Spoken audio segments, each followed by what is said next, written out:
Hola, bienvenidos a un nuevo programa de A Ciencia Cierta, el programa del doctor Daniel Estambulián. Soy la doctora Marité Rosanova y hoy me acompaña un invitado de lujo, amigo del Hospital Garrahan, el doctor José Lipsich. ¿Pronuncié bien? Perfecto, perfecto. Buenas tardes. Hola, Marité, bienvenido. muchas gracias por la invitación. Es un enorme placer estar aquí. Muchas gracias. José, ¿qué es? Vos sos radiólogo pediatra. Radiólogo pediatra. Médico, radiólogo pediatra. Exactamente. Entonces, ¿qué pasos se pasan para llegar a tu título? Bueno, la radiología, antes, vamos a hacer un poquito de historia. Durante muchos años, el único método por imágenes que había, hace muchos años, era la radiología convencional. Por eso la especialidad se fue llamando radiología. Después se empezaron a desarrollar distintos métodos. Apareció la ecografía, la tomografía computada, la resonancia magnética, la radiología intervencionista, la medicina nuclear, y hoy la especialidad durante un tiempo se llamó diagnóstico por imágenes.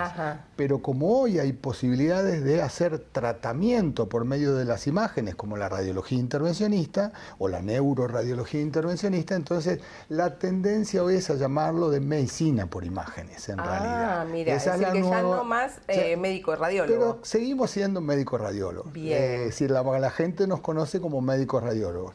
Y los radiólogos pediatras somos los que tenemos entrenamiento justamente desde el prenatal, desde cuando el bebé está en la panza, hasta los 18 años aproximadamente. Como la pediatría es toda la medicina de un grupo etario, y casi abarca como toda la medicina en general ese grupo etario, la radiología pediátrica o los diagnósticos por imágenes en pediatría abarca todo este gran espectro, y obviamente que esto fue creciendo y cada una de las modalidades, como las llamamos, la radiología convencional, la ecografía, la tomografía y la resonancia, fueron creciendo porque la tecnología creció. Claro. Entonces eso fue creciendo mucho. Perfecto. ¿Por qué no empezamos, ya que empezaste con la historia, la radiología convencional? La radiología convencional. ¿Sirve, no sirve, sigue sirviendo? Claro, es muy interesante la pregunta. El Hospital Garrahan, que es un hospital de alta complejidad y de derivación, donde hay todos los métodos por imágenes, el volumen más grande de estudios por imágenes es la radiología convencional. Bueno, qué bueno, o sea que ¿no? todavía se sigue utilizando y tiene muchísima importancia, porque yo diría que en muchas patologías pediátricas, sobre todo las respiratorias y todas estas cosas que aparecen en los niños pequeños, comienza con la radiología. Claro. Entonces, la gran pregunta acá es el uso racional de la radiología, porque la radiología utiliza radiación ionizante. Entonces, como utiliza radiación ionizante, tenemos que utilizarla, valga la redundancia, bien. Y no en exceso. Ser precavido con eso. Ser precavido con la indicación. Y cuando, por ejemplo, la mamá tiene que acompañar a ese nenito, ¿no es cierto? ¿Qué preguntas o qué cosas le dicen a esa mamá por esto de la radiación ionizante? Eso es muy importante también, esa pregunta. Toda mamá que esté embarazada o que sospeche que esté embarazada no debe entrar a una sala donde hay radiación ionizante. Igual en todos los lugares hay carteles que dicen: si usted está embarazada o si duda que está embarazada, debe avisarle al técnico radiólogo que le va a hacer. Igual, en general, a cada uno se le da un chaleco plomado a la mamá que lo va a acompañar, porque al bebé hay que sostenerlo, sobre todo los más chiquitos. Entonces, en general, y ahora cada vez estas técnicas que se llaman de radioprotección están sumamente desarrolladas, y todos los que hacemos radiología pediátrica sabemos que utilizar la menor radiación que sea posible. Bien. ¿Ustedes también siguen teniendo un aparatito que muestra...? Todos el personal que trabaja en un servicio de radiodiagnóstico debe tener un dosímetro, que eso va a testear qué radiación recibe, porque una cosa, acá hay tres cuestiones interesantes. Lo primero es el ambiente donde se va a hacer la radiología, donde se va a hacer la práctica, el paciente y el personal. A todos hay que cuidar de la radiación. Bien. ¿Esto por qué es, José? Eso porque, bueno, la radiación en exceso es dañino, y eso puede hacer mal a la salud. Lo que queremos quedar claro, que si tienen que hacerse una radiografía porque se la indicó el pediatra, no pasa nada, la pueden hacer. El problema es el exceso del uso, y hoy por hoy está completamente estandarizado y normatizado en cada uno de los servicios de diagnóstico por imágenes que existen. Bien, ¿no? Es decir, que la radiología tendría digamos, un papel importante en la patología respiratoria del chico. Claro. Las fracturas, en todo lo que sea osteoarticular, claro. comienza con una radiografía. Eso sigue, en determinado momento uno pensó que el crecimiento tecnológico iba a reemplazar a otros métodos. Pero acá podemos pensar una cosa, Marité. ¿Hay un método por imágenes ideal? Vieron que yo dije que está la radiología, la ecografía, la tomografía computada, la resonancia magnética, la medicina nuclear, la radiología intervencionista. Cualquiera de todas estas, si uno... ¿por qué no hay uno? Claro, que que haga todo, te solucione todo. Que sea barato, que sea accesible, que sirva para todos y que en un determinado momento exactamente, sale el paciente y tiene el diagnóstico. Esto. Lamentablemente no. Entonces ahí está la función del radiólogo, que tiene que recomendar y discutir con el médico tratante, sobre todo con el pediatra o con el especialista en pediatría, cuál es el método mejor para lo que el pediatra está, o el cirujano pediatra o el especialista en pediatría está buscando y espera. Claro, tiene que tener como un diagnóstico presuntivo para ir a decirte a vos. Clínicamente, ¿qué sospecha? Claro. Sospecho esto, bueno, la pregunta sería, en ese momento, ¿cómo lo estudio? ¿Cómo lo estudio por imágenes? ¿Qué me va a aportar? ¿Comienzo por una radiología? ¿Comienzo por la ecografía? Bueno, el gran crecimiento que hubo en los últimos años fue de la ecografía en pediatría. Porque es rápido, porque es accesible, porque es totalmente inocuo y sobre todo los chicos tienen muy poco tejido adiposo. Entonces se puede ver muy bien con ecografía y el ingreso de los pacientes cambió de que antes era la radiología convencional y ahora se hace una ecografía. Ejemplo, el abdomen agudo. Claro. Cuando un paciente le duele la panza, no le piden una radiografía en general si comienza por la sospecha de apendicitis o de alguna patología quirúrgica abdominal, el primer estudio es la ecografía. ¿Y qué te permite ver, por ejemplo, el apendicitis? Claro, la ecografía hoy ha cambiado también y ha mejorado muchísimo. ¿Qué es la ecografía? Es una sonda o un transductor que tiene un cristal y que ese cristal emite una onda sonora, esa onda sonora ingresa al organismo y vuelve y la pone en una imagen. Entonces, esos transductores tienen diferentes tipos de profundidades. Entonces hay cosas que se ven de lo más superficial a lo más profundo que el radiólogo lo tiene que utilizar combinándolos. Entonces, durante muchos años se decía que para el pulmón y para el abdomen no servía porque había aire, y el aire era el enemigo del ultrasonido. Entonces, la realidad es que esto no es más así, porque los equipos se mejoraron mucho y se puede ver perfectamente el intestino, uno puede ver si tienen ganglios en la panza, ver cómo es el movimiento del aparato intestinal, ver si tiene leak. La ecografía es la puerta de entrada. En hígado, en vasos, sin ninguna duda que en los órganos sólidos mejoró muchísimo, tanto en el hígado como en el vaso, en el páncreas, en el mismo tórax, y después aparece el Doppler. El Doppler es la posibilidad de que uno puede ver. ¿Qué es el Doppler? Es la velocidad, porque pasan los glóbulos rojos y que emite una onda, y eso el mismo aparato lo puede poner con un color, es el famoso Doppler color. ¿Y eso para qué lo usás? Eso para todo lo que sea vascular. Es decir, cualquiera de los vasos que están sanguíneos, tanto las arterias como las venas, se pueden utilizar con ecografía y por medio del Doppler color. Se pueden medir velocidades, se pueden ver si el vasito, si la arteria está perfectamente bien o tiene un lugar más estrecho o si tiene un lugar más dilatado.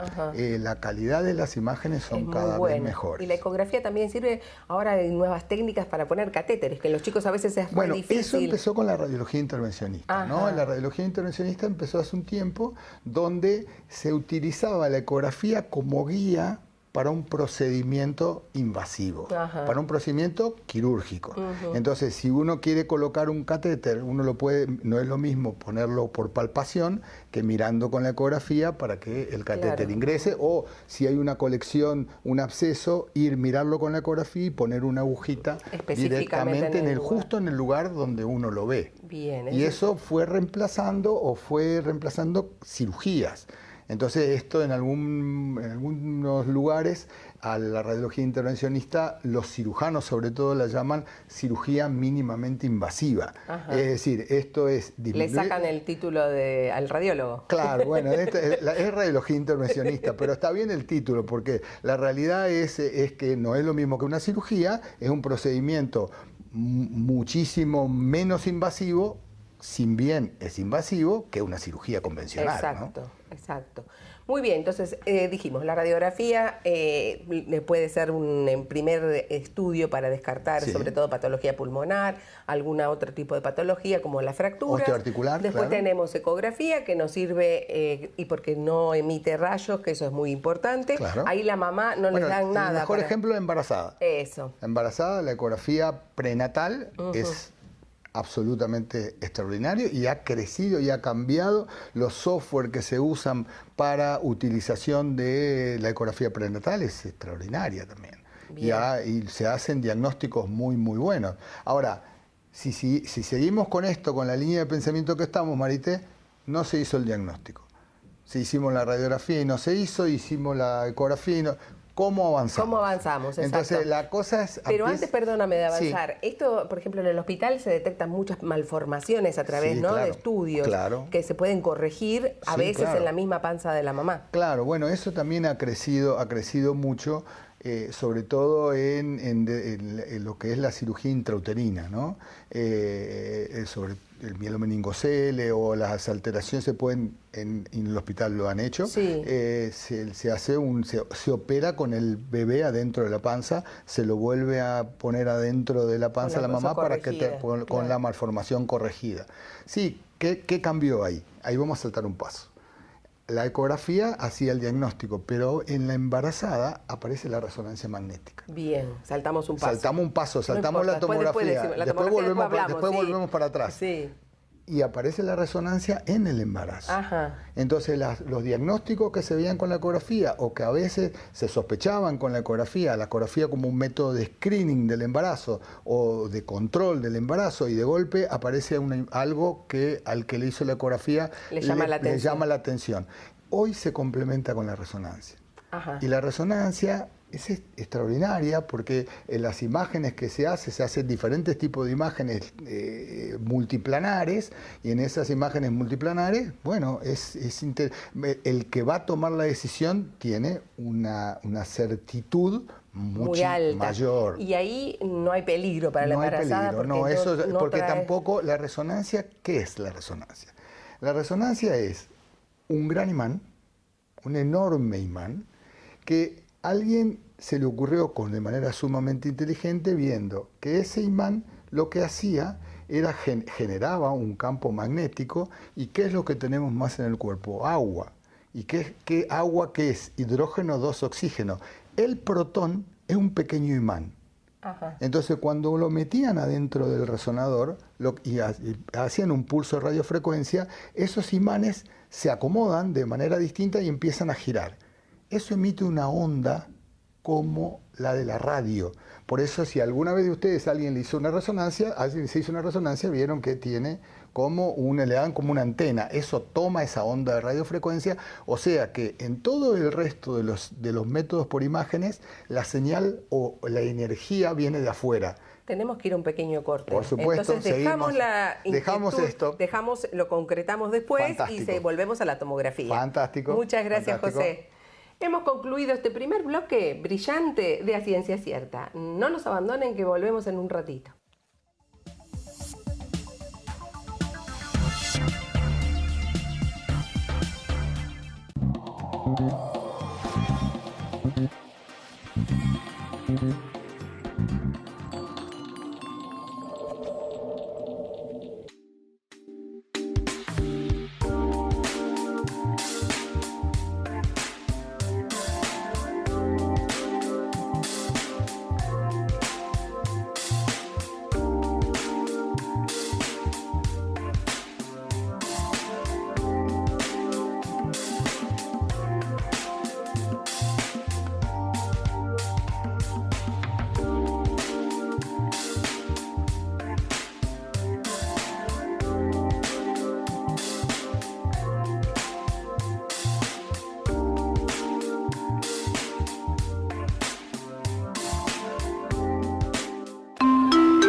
Pacientes con destino medicina de viajero, favor de embarcar por consultorio 4.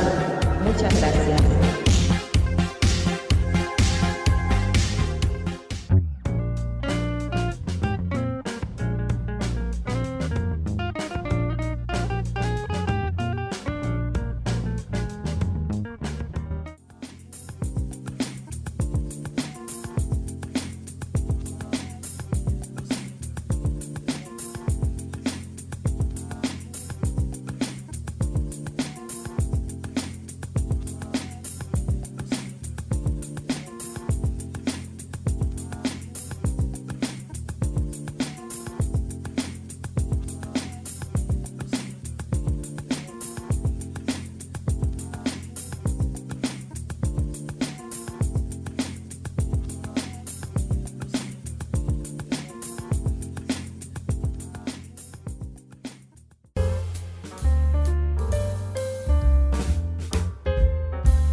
Regresado en este segundo bloque de A Ciencia Cierta y seguimos con el doctor José Lipsich. José, habíamos dejado la inquietud de la resonancia. Empezamos con el protón que... Empezamos bueno, entonces, haciendo un resumencito rápido, en todos los métodos, en el resto de los métodos, por eso es maravillosa la radiología y los diagnósticos por imagen. Es que se nota tu gran vocación cuando lo contás. En radiología, en ecografía, en tomografía computada, la energía se genera afuera.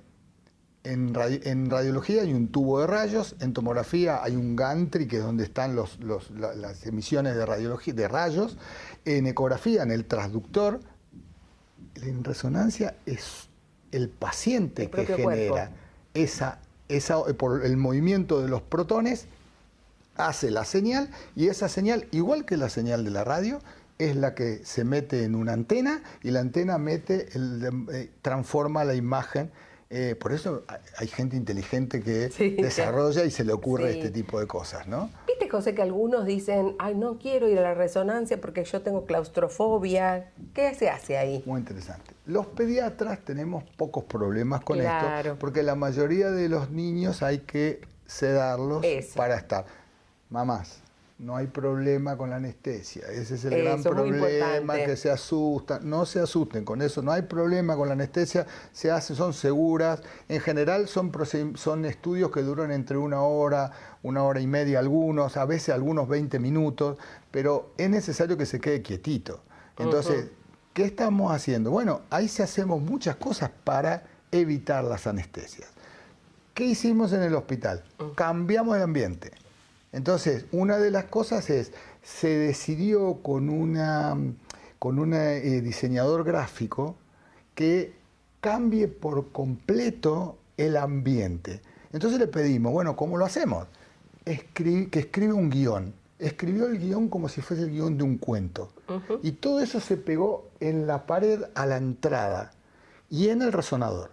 Entonces, cuando vienen los chicos que podemos evitar las anestesias, que uno de 6, 7 años que se podrían quedar más chiquitos, que más chiquitos porque se podían quedar quietos y evitar la anestesia, el ambiente ya lo hace más amigable. Exactamente. Claro. Entonces, el enfermero, el residente, el médico que recibe, le empieza a contar un cuento en la puerta. ¿Y cuál es el objetivo? Cambiar el foco de la atención. Se cambia por completo el foco de la atención, entonces ahí ingresa. Entonces, para empezar, las cosas que tenemos que hacer es cambiar el ambiente. Hay determinados lugares y hay determinados centros, sobre todo en otros países, que esto lo tienen muy aceitado para tratar de evitar por completo las anestesias. Casi no podemos. Entonces, ¿Cuántos tipos de resonadores? Distintos. Hay los resonadores cerrados, que son los que en general, los resonadores se miden en Tesla. Voy a hablar en algo un poquito técnico, pero no los voy a aburrir. El imán se mide en Tesla. Entonces hay de 1,5, hay de menos, pero de 1,5 o de 3 Tesla. Entonces esos son cerrados. Hay otros que tienen menos teslaje, valga el nombre, que son los abiertos, pero no sirven para todos los abiertos. En el adulto es más complejo, pero por suerte no hago adultos, así que no sé cómo se funciona. Pero también en los adultos se podría hacer un ambiente amigable. A mí me parece que el ambiente es muy importante, sobre todo en el inglés. Uno cuando va a hacerse un estudio, por eso te digo, siempre se angustia, siempre piensa que va a tener algo malo, y entrar a un lugar que es todo blanco y que todo también asusta. Y a veces que se hacen estudios de madrugada. Entonces también para el adulto tendría que ser amigable. Exactamente. Bajamos la tomografía, y si le hicimos la radiografía, no pudimos, le hicimos la eco y hay que concluir o hay que pasar directamente a la tomografía. ¿Qué es la tomografía? Y ahora les voy a hacer una pregunta. ¿Vos sabés cuál es la relación entre los Beatles y la tomografía computada? Muy interesante esto. Alguien muy inteligente en un determinado momento dijo, bueno, pero en la radiología convencional es el tubo de rayos que emite un haz de rayos. Entonces este señor dijo, ¿y qué pasa si yo pongo un emisor de rayos X y un receptor? Y en vez de que salga así, lo limito y hago como si fuese una fetita, como si estoy cortando un salamín y voy cortando una fetita. Entonces ese señor dijo, y así vemos el cerebro, porque el cerebro está el cráneo, entonces no se puede. Empezaron a diseñar una máquina para ver si eso se podía hacer. Ese señor se llamó Hanfield. ¿Y dónde trabajaba Hanfield? En EMI. Entonces todas las regalías de EMI Records fueron para el prototipo de Hanfield cuando ganó el premio Nobel. Habrás escuchado las unidades Hanfield. Hoy en tomografía, las distintas, eso mide densidades, no me voy a meter demasiado, y eso es en honor al premio Nobel que se llamó Hanfield. Entonces los radiólogos decimos que los Beatles ayudaron a crecer. No, ni saben los Beatles esto, pero pero bueno, los reconocemos. Trabajaba en EMI Records. Con EMI. Entonces, ¿qué es lo que este señor le puso? Y entonces, ¿qué se decide? Se hace un corte, se decide de cuánto a cuánto uno va a hacer un cortecito. Pero esto creció y otro dijo, bueno, ¿y qué pasa si le ponemos más? 3 o 4, ya aparece la tomografía helicoidal, y que era más rápida. Y después aparece la tomografía multicorte. Entonces empiezan con 16 o multi-slice, 16 canales, 128, y hoy es de 300 y pico. Es decir, que te permite lo que permite es aumentar la velocidad y hacerlo más rápido el estudio, y bajaron la radiación, porque todas tienen radiación. Claro. La tomografía computada tiene radiación ionizante. A diferencia de la resonancia. A diferencia de la resonancia, que es completamente inocua, y la ecografía. Es decir, que uno también tiene que decidir al momento de elegir tomografía o resonancia. Exacto. ¿Cuál sería lo mejor? Eso es interesante, la charla, el diálogo con el médico. No que el médico tratante mande una orden y diga, hacele esto. Claro. Que se acerque a radiología, que pregunte, tengo un paciente de estas características, de las otras características, ¿cómo hacemos o cómo lo estudiamos mejor y más eficientemente, y sobre todo con menos radiación posible. Porque esto se va sumando en la vida, la radiación. Hay una sigla que se llama ALARA, que es utilizar la menor radiación que uno pueda, ¿no? Exacto. Esto es internacional, que se llama Image Gently, que uno puede loguearse y entrar a Image Gently y colaborar con esto, que es tratar de disminuir la radiación lo menos posible a lo que uno necesita. Bien, ¿no? Porque a veces uno veía que en las neumonías, por ejemplo, radiografía ahora, a las 48 horas, a las 72, a la semana, y no es necesario, entonces esto aumenta la radiación. Lo más importante es acá hay el que solicita y el que lo efectúa. Exacto. Los dos tienen responsabilidad. Totalmente. Digamos, entonces, si se solicitó cada 48 horas. Cada 48 horas el radiólogo tiene que decir, pará, ya lo hicimos, no hace falta, ¿qué querés? ¿Qué ver? ¿Qué va a cambiar? Y la otra, para la discusión que tenemos con los médicos tratantes, es, ¿te va a cambiar la conducta? Ahí entonces sí. Claro, pero queremos mandar un mensaje tranquilizador, ¿no? Esto no, en general, si uno tiene que utilizar, se utilizan las que se necesitan, y todos los servicios de diagnóstico por imágenes de la Argentina, y eso puedo decir la Argentina porque lo conocemos, a partir de toda la sociedad científica, trabajan mucho en esto. O sea que todos los radiólogos argentinos y en general latinoamericanos estamos preocupados con esto. Lo tenemos muy claro a esta cosa de cómo es la utilización de la radiación. Bien. Y hablaste también de intervencionismo con la radiología. Bueno, es una especialidad interesantísima donde también eso se hace con radioscopía y en misma sala es un quirófano. Y hay un ecógrafo, entonces el intervencionista puede abordar determinados lugares adentro de los vasos sanguíneos o afuera de los vasos sanguíneos y hacer tratamientos, con esto que tienen una invasividad un poco menor que una cirugía. Perfecto, José. Te vamos a volver a invitar. Fue excelente tu presentación. Muchísimas gracias. Un placer, muchas gracias. Hemos concluido este brillante programa de A Ciencia Cierta. ¿Qué nos enseñó el invitado, parafraseando al doctor Stambulian?